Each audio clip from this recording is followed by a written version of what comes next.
سلام و درود به پایان دوستان مهربان. خدا نگهبان هر یک قدم شما باشه. اولش پروردگار و شما هستی که چقدر مردم نیازمند کمبغل مقصد ما یاردم میکنیم. الحمدلله ما از همه شما میندارم. دوستان مهربان، در دو مسئله خاطر خواستم گپ بزنم. یکی رجیستراسیون و پاتین و بی‌ادبی بعضی از برادران تاجیک در شهر روسیه و بعضی مقصد مسئله چی بودیمش بود برادران مهربان، مسئله پس زدن تاجیکای خودمون در شبکه‌های اجتماعی. میگم که سر میکنیم از شبکه‌های اجتماعی رجیستراسیون برای پاتین اورجینال با اترک خیلی میفهمونم. نگاه کنید دوستان، من مقصد یگان معلم نیستم، یگان ملا نیستم، یگان با نسبت یک خیل برادر یا که شما با عقل نیستم، یک خیل برادران خودمان خدا خیرت یا نصیحت پدر مادر خودشون نمیگیرم. اما خیلی ما همچون مسلمان همچون برادر چیزی که با کمک میبینیم زیادتر شاید بدونیم از مسائل همه پستی بلندی زندگی در روسیه همه میرسونم به شما. مسئله هم بی‌ادبی بچه‌ها و پس زدن مسلمان‌ها در درمی شبکه‌های اجتماعی یوتیوب، اینستاگرام دیگر با والله قسم می‌خورم که جنو یک بار تیبا کسی باور کنید که نکنی کاری خودتان در طول حیات 2 سال کاری یا 3 سال کاری که در همین شبکه اجتماعی هسته سعی دارم معلومی بابا جان 88 من یک برادر فقط یک برادر در درمی همین سایت پرتافتگیم که او برادرم خودش گناه اگر که ببینه تماشا کنه میدونه گناه شد. برای که اکا حبیب الله تاج مسلم خدم کنفرانس کردیم از قریب تا 2 میلیون 3 میلیون مردم با یعنی فقط در کازاک کاغذاش قطعی فهم فریب کردگی که وای ما تو داغستان مثلا کافتنیش رفته بودیم و هم خاطر خداوند اکا وای پیدا میشه ان شاء الله دزی غریب چی میگم او خد دولگا نمیکشه. خیلی تیمه را اوسکنیم فقط یک شخص بود. اصلی شخص برادرانی که مقصد چی شکایت ها خواهرها میکنن برادران نسبت کی دت دیگه خبر چیو میکنن من نگرفتم صورت چبونو انا این دزد انا این دروغچی این ای تهمتچی یک سه نگاه کنه که کلی بنده خطاکار یعنی که خطاهاش گوناگون میشوند پیش پروردگار. خیلی که یک مصطفی نسبت من ویدیو کرد خدا خیرش دیا مقصد بیگناه تنها پروردگار بعد وی ملائکه ها که در آسمان میگردن. گناه ما چخیل میشوند. یک از ما با زیناکاری گناه میکنیم، یک از ما با دروغگویی، یک از ما با دزدی، یک از ما با مشینکی، یک از ما با قمار، یک از ما با حرامخوری، با فند فریب برادران و خواهرای خودمون. به هر گناه پیش پروردگار ما گناهگاریم. اما برای پس زدن یعنی عزت نفس و شرف یک برادر خودت در شبکه‌های اجتماعی دو کسی که در کامنتر اعتراض شرینر و پیش تلقت می‌کنن دشمن تا زیاد کردن میگیرن تو سعی تا بالا بردن نمیتونی.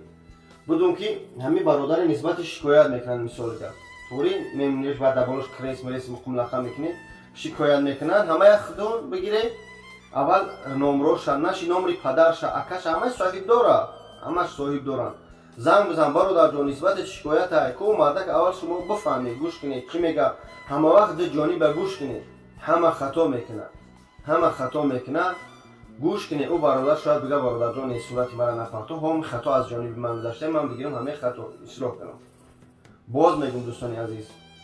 چی قمارباز باشه چی مشینیکش باشه چی زیناکار باشه چی کارگر نباشه دزد غرفت صورت نمونده گاو نزنید برای که آبرو بعضی ما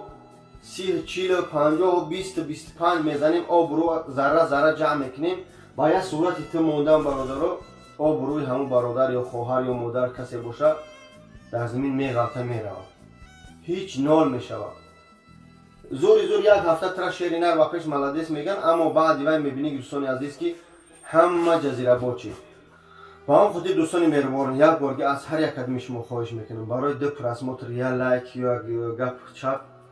اند ویدیو پرسموتر بگیره تو رکلام و من پیش برام نگیره برادر اکران ده نمونی هممون ویدیویی که ما کرده بودیم نسبت برادرانی که مقصد با آیدی همه قمار و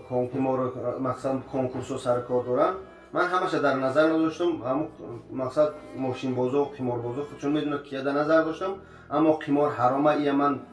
اتریست نمیکنم حرامه باز حرامه خدا هدایت ممکنه و برای راست مقصد از بکار بار بگردیم من وعده دون دیگه کارتون ندارم. وای ویدیویی بود که از علم از گریه مادر که اومد گریه کرد تمام وجودش گریه کرد به خاطر که او مادر دستیوی تینا 178,000 سومانی سوخته بود از او یک قمارباز لعنتی خدا نالات کنکی وای اوج رفت پس پنجره حتی دیدیم و که ما ویدیوش نمونده صورتش نمونده که کی بود چی بود وای خداوند بخشه و اون گناهاش رو با مقصد از این راه باز بگرده و اون خاطر برادران مهربان باز میگم یه بار که عزت شرف برادران و خواهران در اکران پاس نکنید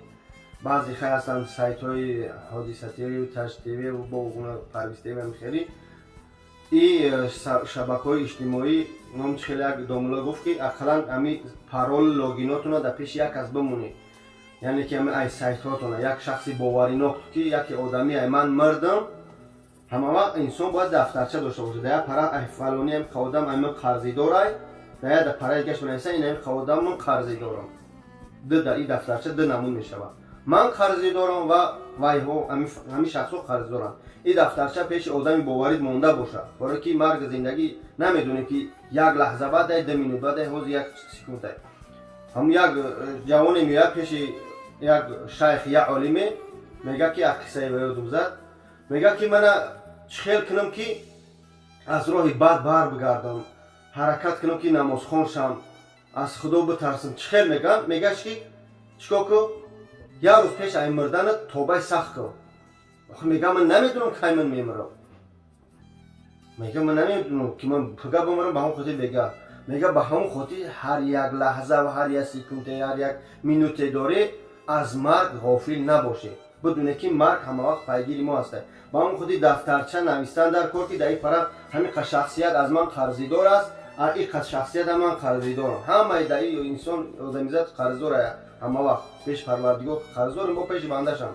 اكو حق الله میگن و یا پروردگار خودش این حق مردم باید همینجا پرداخت کرده شود همچنین شخصایی که بند سایت های اجتماعی سرکارتونی همچون مسلمان میگم تو لوگین پرول تو یا جا بمونه همون چیزای حرامه که مقصد پارتوفتگی یا من یا کسی دیگه یا کسی دیگه اگر خدای نکرده پگای اول یکنیم بمریم ماشین بزنم یگون کار کنیم لوگین پرول ما را هیچ کنه ندونه ای تلفن ما یا که از همون سایت های اجتماعی ما همون چیز حرام بیسته کسی که بنویسش کسی تماشاش کنه مثل خیر جاریه یا که گناه جاریهش میگن همچنین یعنی که همین چیز حرام تماشا کردن همه در نامه اعمال تو بد نوشته میشه خوب باشه خوب با اون خاطر بدرن و دلیل کنن که بچه خیر مرده یا دختر مرده بیت سوش او دلیل کنن دیگه هیچ نبینش اگه چیزی اسکچات کنن اجتماعی شما پارتوفتن اکلایش خودمان خودش میدونن اما چیزی در سایت های شما با اون خاطر همین گونه کرده شود رقمی که در این ته میبینید دوستان عزیز بولنگ این رقم چه برای رجیستراسیون ارگینال است دوستان مهربان شخصایی که در همین روسیه کار کرده ایستاده بحث مبارزه نبرید با ملیسای خصوصا همین ارسو پاتنت توغریه رجیستراسیون توغریه همین در همین یک جا خپیدن قرار دادن همه که توغری باشه باوری داشته باشی نشون شدی زراسی چیز میگه مثلا سلام میته سلامش میدی میگه دکمیتون نشون تی در که اسنوانی کویکتوتاکی ایتاری کار نکنی برای که ما یوریست نیستیم ما معلوماتی پره نداریم ادوکات نیستیم خاطی با بحث مبارزه چی میگن زن و زنی کنیم بعد داخل میبرن اون دو برادر دیگر برده بودن جنجال شده بود یا باشه در ویدیو پیشتر ما مقصد همون نشون تی دکمیتو سوزای از نمی کارشن بعدا همین نوع یک جنجال شد در یک قرغیز برده بودن در چی محکم کرده بودن امو ابیزیانکای رسو در اون جمع قرغیز یک ملیسه را میکشه یک وزن ریدی رفته است برای همون در درنی همون ملیسه خونه همون ملیسه را با کورچه میکشه سببش همین بود که مردم سر کردن یعنی ملیسه سر کردن شکار اخواتر در مهاجرها بعد با هم خدا زد سر یا مهاجرها و هم خاطر کدمه دکمی نداره خواهش میکنم از هر یک کدوم شما از خانهاتون نبروی کدمه که اگر هم جای کارتون کدمه که دکمی داره آرام از ترون به حد رید سخت است تا چیسلا 11 هم 12 هم تا جایی که ما معلومات داریم همین خدر احتیاط باشه شخصایی که رجیستراسیون میکنین همین رقمایی که موندگیم با همین رقم‌ها زنگ بزنه برادرای باوری خدمت هستن در پراسپیک میر مغازین زمزم مارکت میگن همونجا برای مقصد برادر خدمت یک کمی که بیتاری باور نداره با تلفن از پیش برید زمزم مارکت جای رجیستراسیون داره برای رجیستراسیون کنه اما بدونه که رید سخت رفته است رجیستراسیون پیش 8 هفته روز ساز میشدن ارگینال خودی متاسفانه تا 11 12 روز تیار میشن اما ارگینال هستن ان شاء الله برادری هستن که من یک سال شد من خودم رکلامش کرده ایستادم با اون خود خدا نگهدار تو ویدیو با خود رکلام بود همچون مسلمان بود ҳамчун гуфтам дигар пас назане мардуми мусалмон мардуми тоҷик дами экрано ютуб безори ҳамин ответ чапак шуда ответ ба фалони фалон мошенника ина бибине фалони қасми мардума дазида ин астай мақсад ҳамин корро накунед худованд нигаҳбон боша парвардигор фақат биёед чем ҳамин ғайҷиё кофтан чем ҳамин бадбинӣ дар тарафи некия бигирем ход ай блогеро бошем ход ай бародаро бошем касое ки ба ҳам сайтҳои иҷтимоӣ як тарафи хайра ҳаракат кунем сарҷамъ бошем чӣ гап мешавад ба худо байни худмо чӣ қадар бадбинӣ аст ба ҳам худи биё як сарҷамъ шем иншалло як ҷоро обод кунем як раҳаи оваи масҷида як худо нигаҳдорту дуогӯ боша дар ҳаққи мо ки як кори хайре дорем ки худтон дида истодаи номша нагирем бо бигам ки ҳамҷа бо рекламаш дора дар ҳамин кори хайр фақат аввал парвардигор шумо ҳастед дастгирӣ кинед дуо кунед ки ҳамин чизи бузурга мо бисозем ба мардуми мусалмон ва худованд мақсад туҳфа кунем. Ассалому алайкум ва раҳматуллоҳ. Пасти биланд бошем бахшиш.